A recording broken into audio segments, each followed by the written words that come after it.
Hola, ¿qué tal? Le doy la bienvenida a una nueva clase de la materia de técnicas psicométricas, en este caso con el primer video vinculado a la unidad de evaluación psicométrica en psicología organizacional, ¿sí? Eh,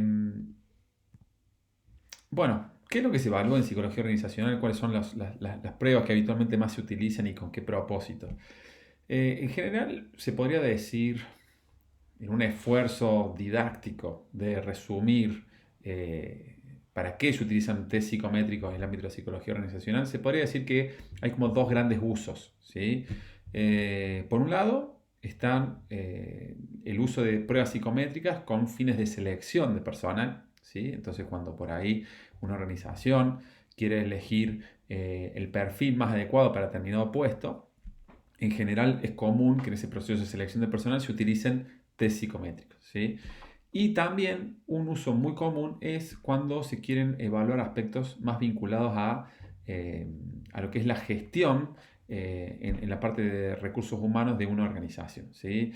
Ya sea para hacer intervenciones destinadas a acciones de clima, es decir, yo quiero mejorar el nivel de satisfacción, de bienestar, hacer una gestión de los niveles de estrés que puede haber en una organización, o bien para hacer intervenciones con el objetivo de aumentar los niveles de productividad y desempeño que hay en los equipos de una organización. Entonces, esos son los dos grandes campos, le diría, en los cuales se utilizan test en el campo de la psicología organizacional. Por un lado, orientados más a la selección de personal y por otro lado, orientados más a la gestión en el área de recursos humanos, ¿sí? No obstante, es importante tener en claro que estas dos áreas que yo le planteo es más con un fin didáctico que real, porque puede ser que se utilicen para un montón de cosas, las pruebas psicométricas.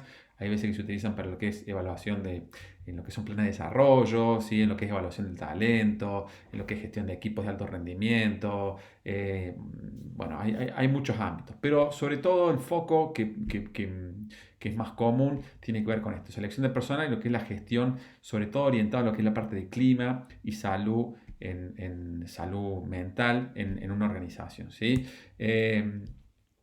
Y este componente que yo digo salud mental tiene que ver con esto de lo que es el bienestar en el trabajo. De hecho, en este sentido, en los últimos años también ha habido un cambio de enfoque en el abordaje que se hace del ámbito de la psicología organizacional en términos de poner un mayor hincapié en los factores asociados a lo que es la optimización de recursos laborales. Cuando hablamos de recursos hacemos referencia no solamente a recursos materiales, o incentivos que puede tener una organización, como puede ser el sueldo o premios que te da una organización, sino también recursos vinculados a lo que es características de tu equipo, ¿sí? Características del líder que hay en una organización, aspectos vinculados a recursos psicosociales, como por ejemplo si tenés autonomía, si tenés metas claras, si recibís feedback, si, bueno, en fin, comportamientos que tienen que ver más con aspectos psicosociales dentro de una organización, ¿sí?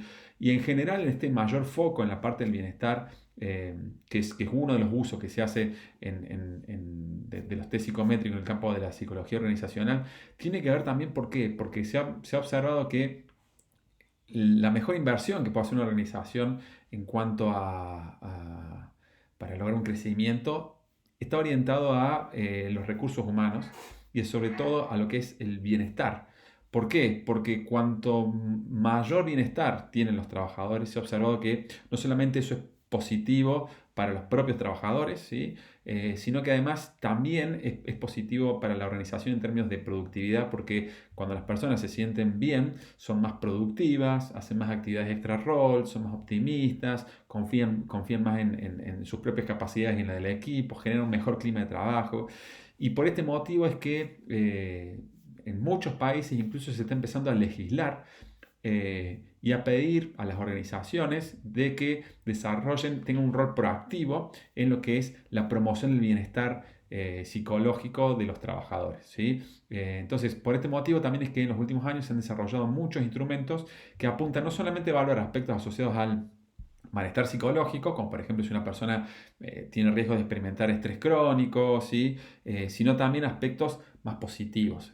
Cuando digo más positivos, más asociado a lo que es el bienestar psicológico. Es decir, si una persona tiene, por ejemplo, se siente identificada con su trabajo, si se siente orgulloso, si está motivada, si experimenta interés, si experimenta emociones positivas. Bueno, son todos factores que también se valoran mucho en las organizaciones actuales, ¿sí?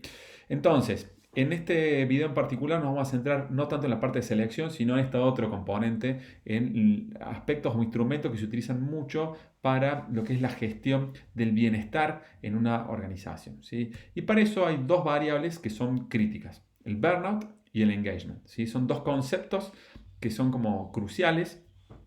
El burnout, que hace referencia al estrés crónico, ¿sí? Y el engagement, que es una variable más asociada a lo que es un comportamiento psicológico óptimo. ¿Por qué? Porque el engagement se asocia no solamente a lo que es altos niveles de bienestar, sino también altos niveles de productividad, ¿sí? Entonces, de alguna manera, la promoción del engagement es algo que sería deseable en cualquier organización, ¿sí? Vamos a hablar entonces un poquitito de qué es el burnout y el engagement y cómo puede evaluarse o qué instrumentos hay disponibles para hacer una evaluación de los mismos, ¿sí? ¿Qué es el burnout? ¿Qué es este famoso síndrome que por ahí se conoce mucho en términos populares cuando dice no, estoy quemado? ¿A qué estamos haciendo referencia con este concepto?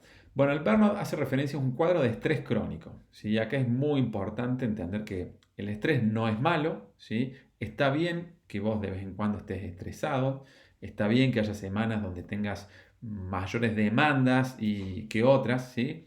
El problema no es el estrés cuando es agudo, sino el estrés crónico, es decir, cuando esa respuesta de estrés, producto de, generalmente el estrés se da por un desfasaje entre tus recursos y tus demandas. Cuando vos tenés muchas demandas y pocos recursos, ¿sí? O al menos los recursos que vos tenés no son suficientes para responder a todas esas demandas, se genera una respuesta de estrés, ¿sí? Y esa respuesta de estrés no está mal que se dé, porque de alguna manera te ayuda a que vos te tensiones, te esfuerces, tengas una respuesta de tu organismo que haga que te actives, tengas como un gasto extra de energía para poder responder a todas esas demandas que estás teniendo, ¿sí? No está mal si vos ocasionalmente, ¿sí? O periódicamente subís, tenés estas respuestas de estrés, siempre y cuando tengas periodos de recuperación, ¿sí? Es decir, el estrés es como que uno tiene que entrar y salir del estrés, ¿sí? Es como lo más esperable. Ahora, el problema es cuando uno entra en esa fase de estrés y pasa una semana, 2 semanas, 3 semanas, un mes, 2 meses, un año, o sea, te estacionás en esa fase de estrés de forma crónica. Y eso ya hace que empiezan a aparecer una serie de sintomatologías, ¿sí? ¿Por qué? Porque se ve afectada la salud, ¿sí? Porque ese estrés que está diseñado biológicamente para hacer una respuesta aguda del organismo, cuando ya se cronifica en el tiempo, empieza a tener consecuencias adversas para la salud, ¿sí?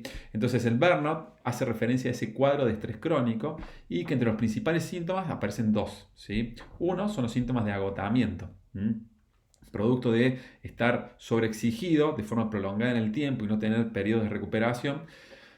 Entonces las personas empiezan a tener un cuadro de agotamiento emocional, se denomina, y hace referencia a que la persona se siente como cansada, no se puede recuperar, se levanta y siente que está cansada, tiene que ir a trabajar y recién entra al trabajo y ya está cansada, sale del trabajo y sigue cansada y siente que ni siquiera tiene energía para hacer otro tipo de actividades, como ir al gimnasio, como estar con tus hijos, como hacer actividades placenteras, es decir, siente que no se recupera, ¿sí? Bueno, eso tiene que ver con síntomas típicos del agotamiento, que es un indicador de estrés crónico.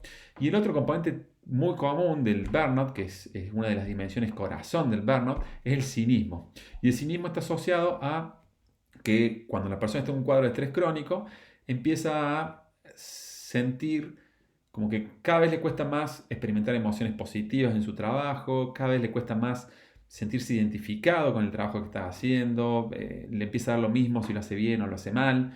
Y es más, hay veces que lo hace mal y ya no me importa, es como que quiero terminar y sacármelo de encima, ¿sí? Bueno, eso es el término, cuando hacemos referencia a cinismo, hacemos referencia a eso, ¿sí? A que hay este distanciamiento psicológico con las tareas laborales, que yo ya me siento poco identificado, que ya me da lo mismo si lo hago correctamente o no, ¿sí? Entonces, ese cuadro de cinismo es importante aclarar que no es que la persona sea cínica, sino que es un estado que se asocian mucho al estrés crónico. Puede ser que yo esté súper motivado, lo ponemos en el caso de los estudios, porque ocurre también a nivel de los estudios universitarios. Puede ser que yo esté muy identificado con la carrera que estoy haciendo, pero si estoy con un nivel de sobrecarga, un nivel de demanda, un nivel de agotamiento elevado, lo más probable es que empiecen a aparecer síntomas de cinismo y que ya me empieza a dar lo mismo si estudié bien o no estudié bien la materia, ya es como que la quiero cerrar, ¿sí? Me la quiero sacar de encima. Bueno, ese es un síntoma típico del burnout, ¿sí? Del estrés crónico. Este cuadro de estrés crónico, que recientemente ha sido reconocido por la Organización Mundial de la Salud como un trastorno, fue estudiado mucho por Maslach, ¿sí? Y Maslach tenía un alumno, se llama Jauffeli, ¿sí? Que de hecho juntos trabajaron en el desarrollo de un instrumento que vamos a ver ahora, que es el MBI, que es el Maslach Burnout Inventory, que es un test que se utiliza para medir burnout. Pero Jauffeli también propuso un concepto opuesto. Y dijo, che, si existe el burnout, que está en un polo, debe haber un polo opuesto, ¿sí? Y ese polo es el que dominó Engagement, ¿sí? Plantea decir, bueno, si hay una dimensión de agotamiento, debe haber una dimensión de vigor, un polo de vigor, ¿se entiende? Es decir, un trabajador que, a diferencia de sentirse agotado, sentirse que no tiene energía, es esa persona que vos lo ves siempre con altos niveles de energía, que está siempre como eh, con ganas de trabajar. Vos lo ves a las 8 de la mañana, a las 6 de la tarde y lo ves como siempre, no digo pasado, pero sí lo ves con energía, así como motivado. Incluso el vigor también se denota en periodos donde aparecen obstáculos. Por ejemplo, aparece algún tipo de obstáculo y vos ves que estas personas cuando aparece un obstáculo, en vez de aflojar, aumentan la persistencia, ¿sí? Vos ves que tienen siempre un deseo por seguir esforzándose, por alcanzar los objetivos. Bueno, a eso se referencia a esta dimensión, vigor, ¿sí? Entonces, el vigor sería como una dimensión en algún punto opuesta al agotamiento. Y la dedicación, que es la otra dimensión fuerte del engagement, es como una dimensión opuesta al cinismo, ¿sí? Es decir, las personas dedicadas o que tienen alto nivel de dedicación en su trabajo son personas que están muy motivadas, que sienten que su trabajo tiene un propósito, que se sienten muy identificados con el trabajo que están haciendo. Es decir, no es que solamente trabajo en psicología, sino que me siento identificado con la psicología, me siento orgulloso de estar haciendo este tipo de trabajo, siento como que es parte de mí, como que me identifica, ¿sí? Entonces esta sensación de orgullo, de que le otorgo un significado a mi trabajo, es lo que se denomina dedicación. Y el vigor y la dedicación son estas dos dimensiones que caracterizan el engagement, que es este concepto hace referencia a un estado motivacional persistente que experimentan los trabajadores y que está en el polo opuesto al burnout, ¿sí? Es decir, es un estado que se considera óptimo, porque acá las personas no solamente se sienten bien, sino que tienen un alto nivel de motivación que les permite ser más productivos.